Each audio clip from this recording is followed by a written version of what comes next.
Hey YouTubers, I guess it's Tuesday because I'm on Richard the Lionheart. Well, today I think we'll back up a little bit because I went a little too fast, and we're going over this book. It's a very good book. Make Food Simple by Dr. Livingood. When I first got it, I thought, Dr. Livingood, is that really his name? And yeah, it is. You can look him up on the internet.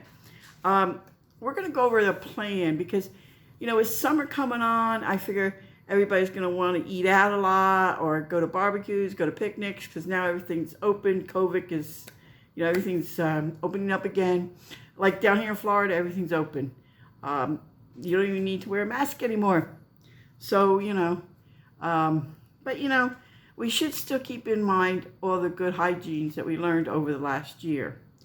Because you never know, another strain of it might come through that you don't have. So we're going to go over the plan. And we should eat to live. Don't live to eat. There's a ghost in the house. Something just fell. Anyway, that's the different approaches that we should take. I think most Americans, and I'm just as guilty as everybody else, we eat to live, and we should reverse that. I mean, we live to eat. Like a couple of years back, I used to always go, I'd eat breakfast. I'd say, I wonder what I'm gonna have for lunch, and then I wouldn't even leave the table for lunch. I'd say, I wonder what I'm gonna have for dinner, and it was just like a constant, constant. I have to know what I'm gonna have, and I became addicted to food. I would go to the grocery store even if I didn't need food, and I would just buy because somehow I got addicted to food, and it was bad. So I'm trying to break myself from it.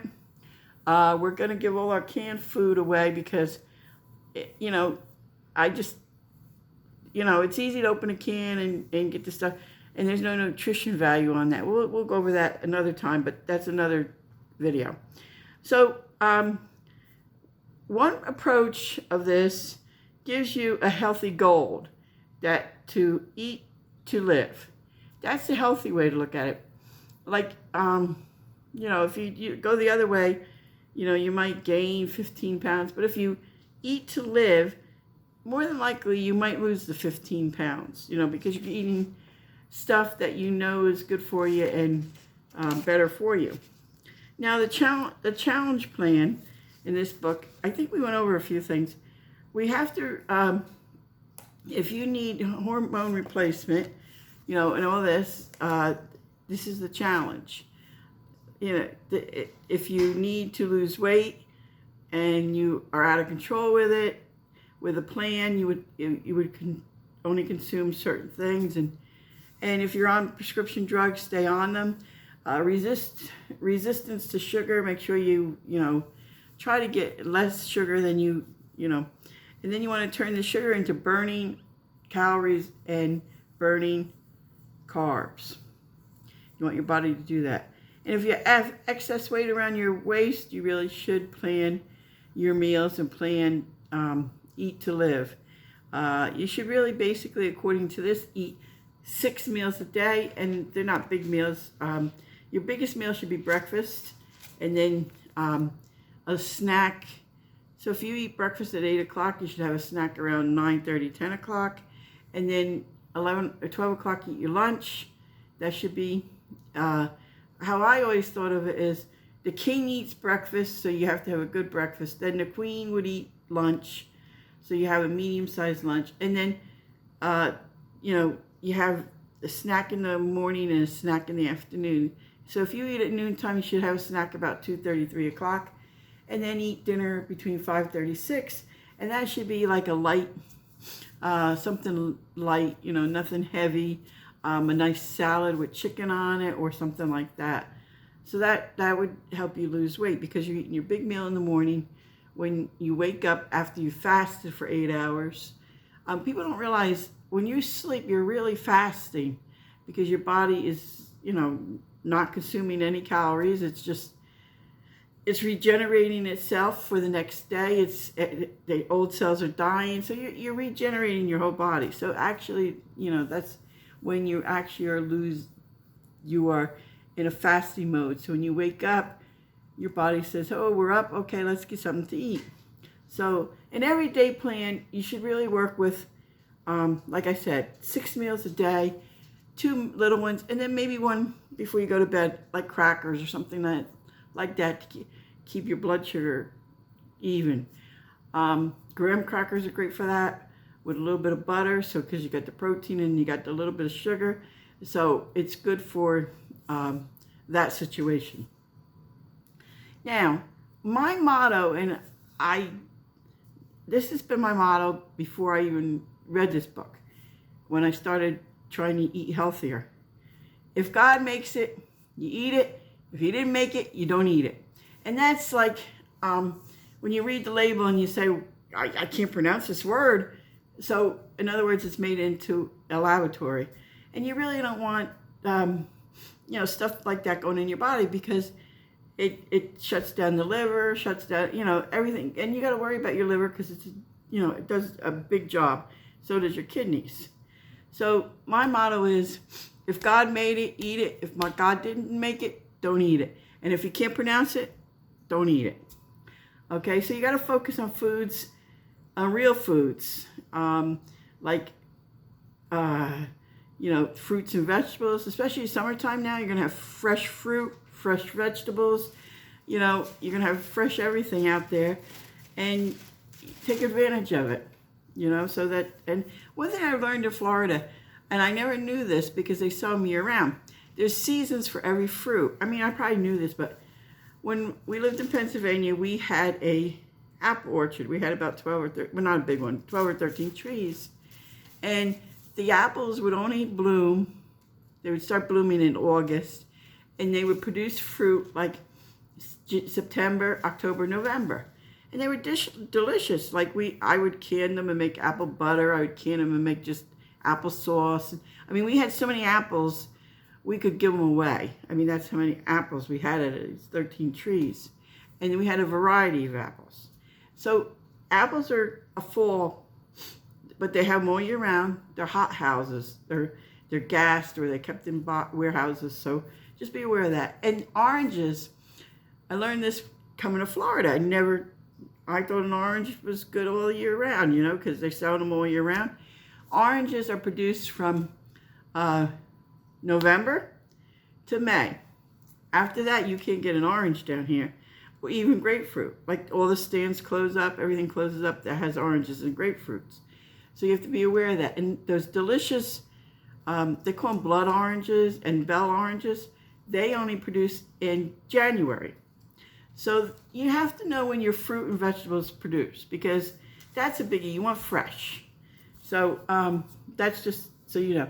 Now, we're going to go on vacation. A lot of people are going to go on vacation. And the problem with many vacations is, I did good.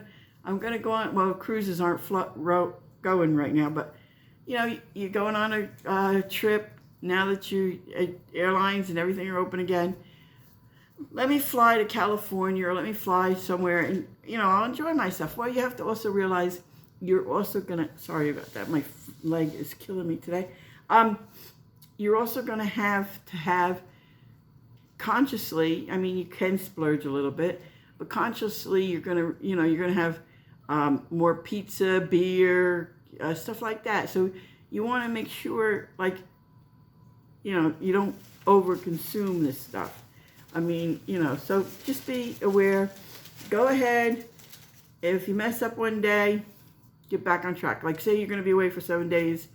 So maybe 5 of those 7 days, out of those 7 days, 5 of them you're going to, 4 of them you're going to be good. The 3 days you're not going to be good with eating. You know what you're going to do. So just prepare for when you're on vacation. Because a lot of people, they lose 20, 30 pounds before their vacation, and they come back and they're 38 pounds more or 50 pounds more, and they don't know how they did it. But if you prepare ahead and you the days that you're going to, like, say you're going to go to California or something, and the days that you're going to go to a winery, or you're going to go to someplace, and you're going to overeat or overabundant yourself, the day before, the day after, just prepare for it and, drink more fluids or whatever. But you have to prepare for it. And the healing power of food is very simple. If you put the right food in your body's going to heal. It may take a while, but it's gonna heal, and it's gonna become a fat burning system too, because the more you give it the good food and not the sugars and stuff like that, and the let's try that again.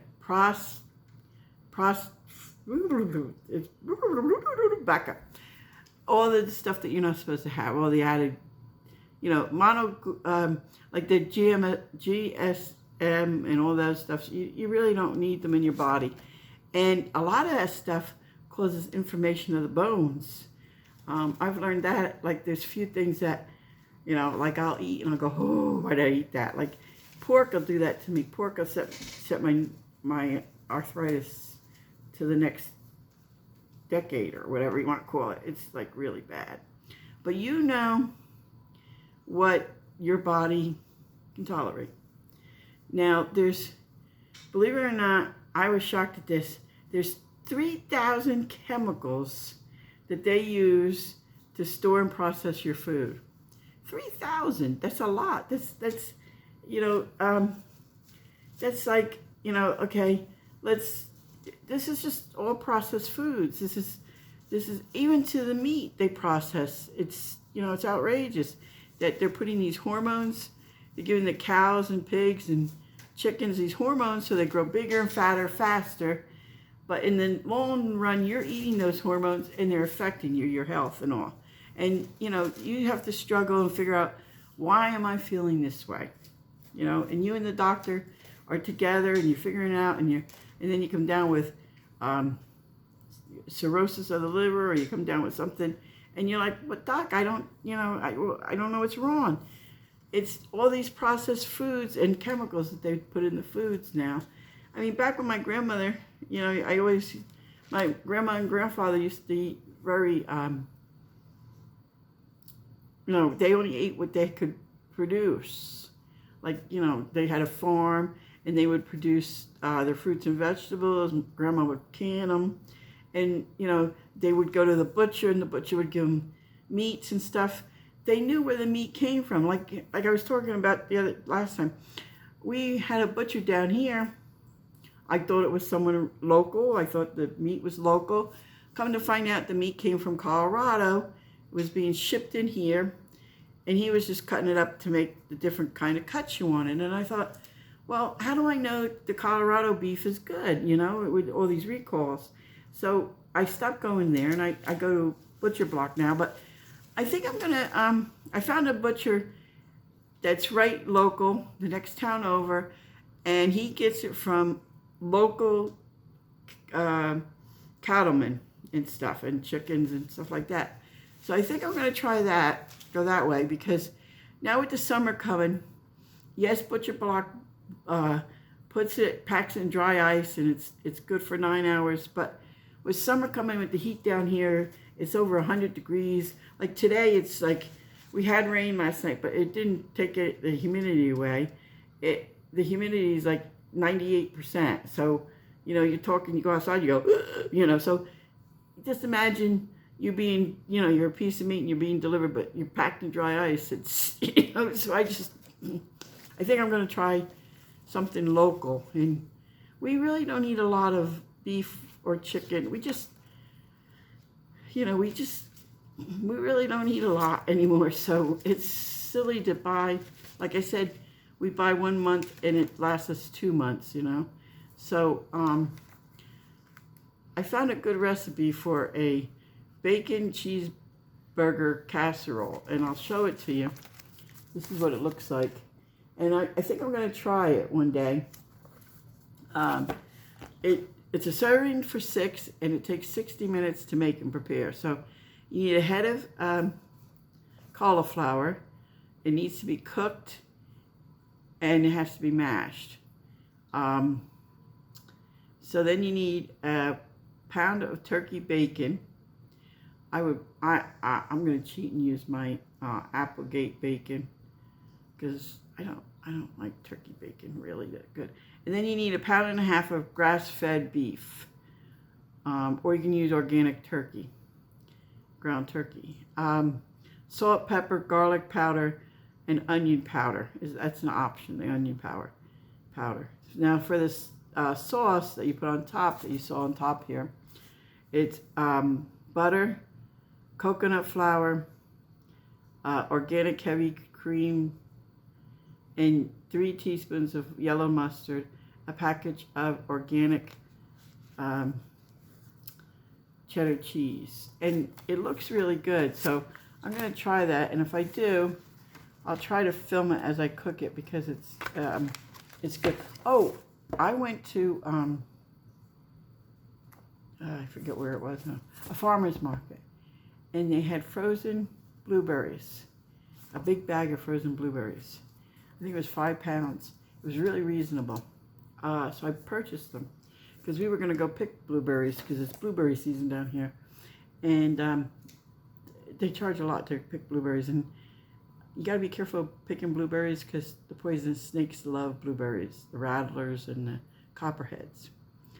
I don't mind a garden snake once in a while, but you know, I don't want to hear a rattler or a copperhead coming at me. So I bought frozen blueberries, 5 pounds of them.